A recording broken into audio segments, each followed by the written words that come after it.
PPP విధానంలో medical కాలేజీల నిర్వహణపై రాజకీయ రగడ ఇంక కొనసాగుతూనే ఉంది. పీపీపీ విధానంలో మెడికల్ కాలేజీల నిర్వహణను సమర్థించిన బీజేపీ సీఎం రమేష్ పై గుడివాడ అమర్నాథ్ సెటైర్స్ వేశారు. సీఎం రమేష్ కంటే ఇటు క్యాపిటలిస్ట్ మెన్ రమేష్ అని ఎద్దేవా చేస్తారు. ఇక మెడికల్ కాలేజీలను ప్రైవేటీకరిస్తే కాంట్రాక్ట్ తీసుకుందామని చూసే సీఎం రమేష్ పీపీపీ విధానాన్ని సమర్థించకుండా అసలు ఎలా ఉంటారని ప్రశ్నించారు గుడివాడ అమర్నాథ్. సీఎం రమేష్ అంటే ఆయన ఇంటి పేరు ఏంటనుకున్నారు? Capitalist man.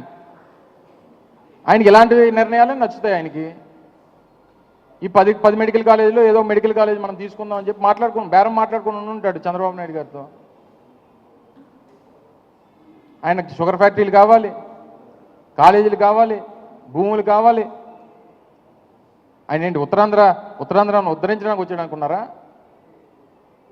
వాళ్ళు ఈ ఊరికి ఆయనకి సంబంధం లేదు. సరే, ప్రజాస్వామ్యంలో ఎంపీగా ఎవరన్నా ఈ దేశంలో ఓటు ఉన్నటువంటి వారు ఎక్కడి నుంచైనా పోటీ చేయొచ్చు. అదృష్టం బాగుంది, ఎంపీ అయిపోయాడు. ఇక్కడ వనరులన్నీ ఎలా దోచుకోవాలనేటువంటి దాని మీద ఉన్నాడు ఆయన. ఆయన ఎంతకంటే గొప్పగా ఆ పీపీపీ విధానం చాలా మంచిది, దీన్ని మేము సమర్థిస్తున్నామని చెప్పకపోతే వద్దని చెప్తాడండి.